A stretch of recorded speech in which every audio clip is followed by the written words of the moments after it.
Bonjour, donc je m'appelle Yannick Imbert, je suis professeur d'apologétique à la faculté Jean Calvin. Donc l'apologétique, hein, si jamais certains de nos auditeurs ne savent pas ce que c'est vraiment la défense ou même la présentation de la foi, du témoignage de Jésus-Christ, de la grâce de Dieu. Donc j'ai aussi contribué à plusieurs livres et en dehors de celui dont on parle aujourd'hui, notamment un livre sur le transhumanisme.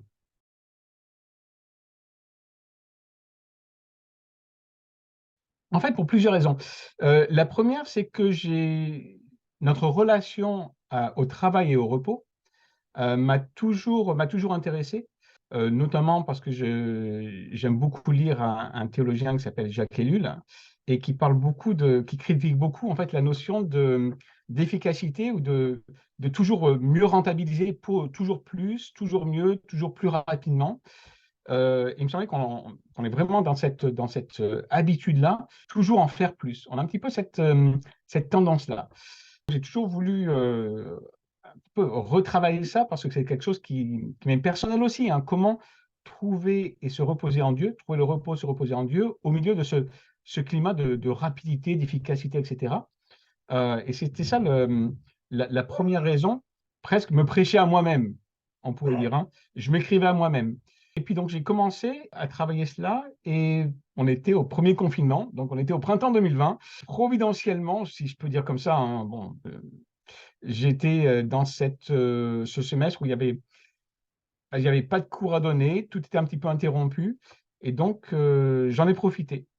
Et j'ai découvert qu'en fait, il y avait d'autres raisons qui m'ont motivé à vraiment terminer ce projet-là, notamment essayer de montrer que le jour du repos, le sabbat ou le septième jour, est quelque chose de beaucoup plus large et même bénéfique et je dirais presque glorieux, parce que ça renvoie à Dieu, que ce qu'on pense, et le jour du sabbat, même le septième jour, traverse l'histoire de la création.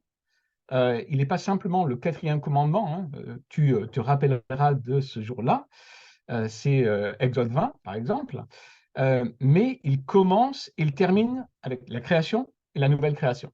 Et donc, je voulais aussi montrer qu'il y a quelque chose de, de plus radical encore à ce jour-là que Dieu nous offre, que simplement, si je puis dire, la lecture du sabbat comme le quatrième commandement dans la loi mosaïque.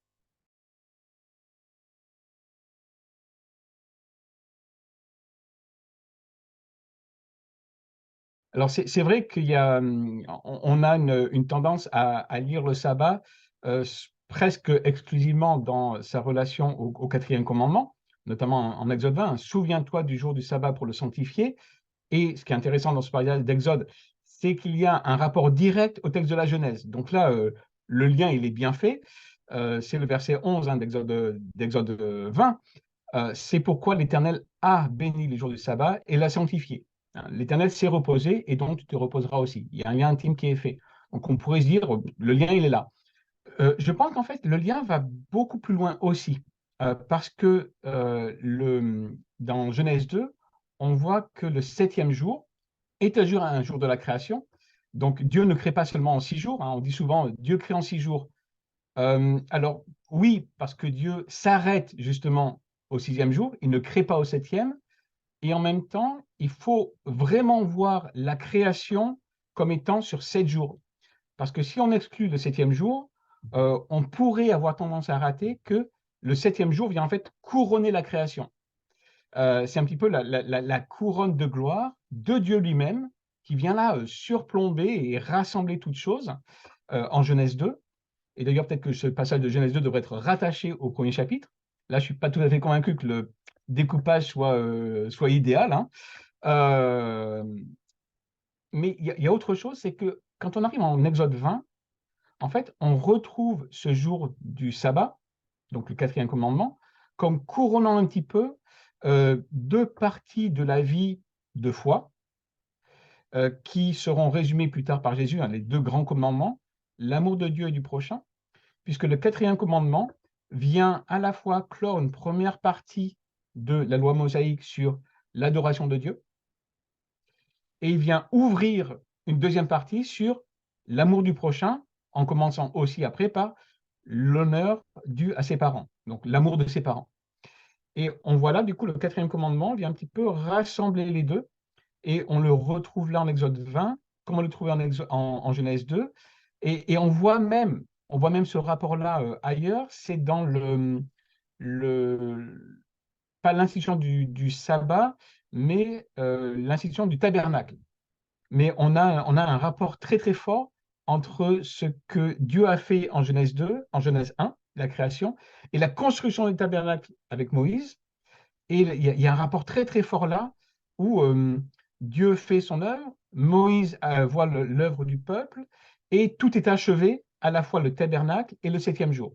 Et il y a un rapport fort qui est fait parce que finalement le lien entre le jour du repos et la création en Genèse 2 et le jour du repos et la fin du tabernacle, c'est que on se repose en Dieu dans les deux. Et c'est finalement ça le sens profond du sabbat, hein. C'est trouver son repos en Dieu, le repos de nos œuvres, comme Dieu s'est reposé de ses œuvres en Genèse 2.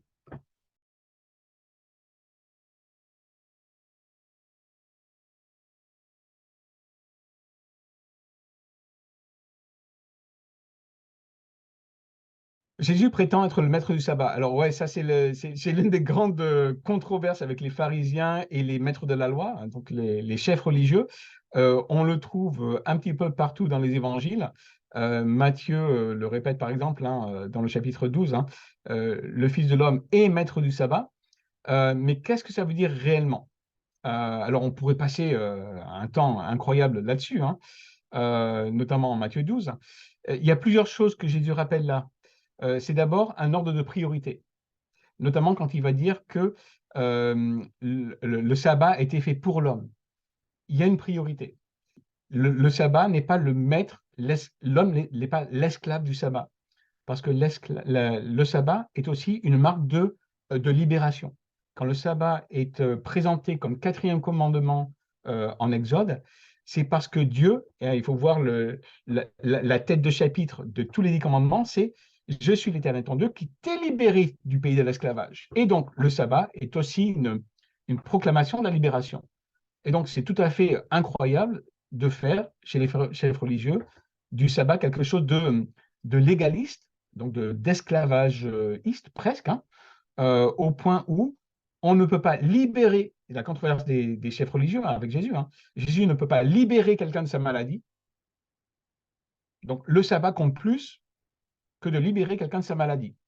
Et c'est toujours la controverse de Jésus et des pharisiens. Au point, en fait, où Jésus va dire en Matthieu, là, en Matthieu 12, euh, qu'il préfère la miséricorde au sacrifice. Et en disant cela, je préfère la miséricorde au sacrifice, qui est un petit peu un langage prophétique, qu'on retrouve de nombreuses fois chez les prophètes et dans les psaumes.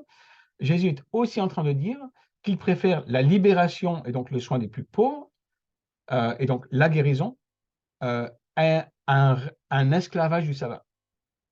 Et forcément, les maîtres de la loi, eux, ne pouvaient qu'être choqués. Mais il rappelle là Jésus qu'il est maître du sabbat et qu'il est maître de toute la vie, et que, étant maître de tout, c'est en lui que se trouve aussi résumé ce qu'est le sens du sabbat.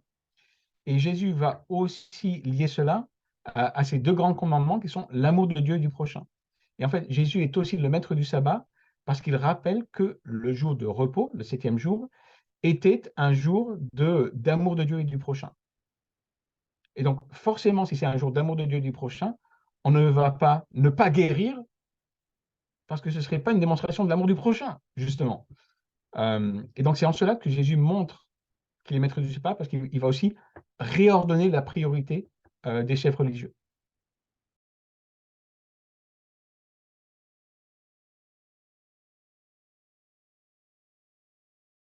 Alors, il y a plusieurs prières que j'apprécierais énormément à ce stade, en ce jour. La première, c'est pour tous les étudiants de la faculté ici à Aix, mais de tous les étudiants qui se préparent à servir l'Église de Christ, euh, notamment pour les vocations. Il y en a certains pour qui la vocation est tout à fait claire, d'autres qui sont en recherche, certains qui étudient mais qui ne sont pas forcément sûrs d'en avoir une. Alors, ils vont servir, on a toujours appelé au service. Donc, prions pour tous les étudiants, notamment parce qu'il y a un grand besoin de serviteurs. Hein, la moisson, elle est toujours très grande, mais parfois, on peut avoir l'impression qu'il y a de moins en moins de serviteurs. Donc, prions pour cela. Euh, je pense que nous pouvons prier aussi, et j'apprécierais en fait la prière pour le monde dans lequel on vit. C'est un monde effréné dans lequel il y a une vraie culture de l'efficacité ou même adoration de l'efficacité. Euh, et on peut prier pour nos contemporains qui parfois, moi j'ai l'impression, ont l'air épuisés. Ça ne se voit pas forcément, mais il y a un certain épuisement ils courent de partout, ils cherchent, ils ne trouvent pas. Donc, continuons de prier pour qu'ils puissent trouver celui en qui seul le repos peut se trouver. Euh, et puis, prière pour moi-même, hein, puisqu'on me demande. J'ai plusieurs projets de recherche, d'écriture, là, en ce moment, notamment un petit livre d'apologétique sur Noël, hein, quelques objections courantes à Noël, que j'espère sortir pour peut-être le Noël prochain. Donc, merci pour aussi prier d'avoir les bonnes priorités, parce qu'il y a toujours plus de choses à faire si on veut contribuer à l'avancement de l'Église de Christ. Mais puisqu'on parle du sabbat et du repos, c'est aussi un ordonnement des priorités. Donc, merci de prier pour que je puisse approcher ces engagements-là avec sagesse et sans regarder à ce qui compte le plus pour moi. Hein. C'est facile quand on est entre guillemets en théologien ou pasteur de voir l'œuvre de nos mains et un petit peu d'avoir la grosse tête, mais de toujours se dire que tout ce qu'on fait, on est appelé à le confier à Dieu, car si ça ne le sert pas, alors c'est une lettre morte. Donc, merci de prier pour que tout ce que je fais puisse diriger nos yeux vers Christ, afin que ce soit l'être vivante.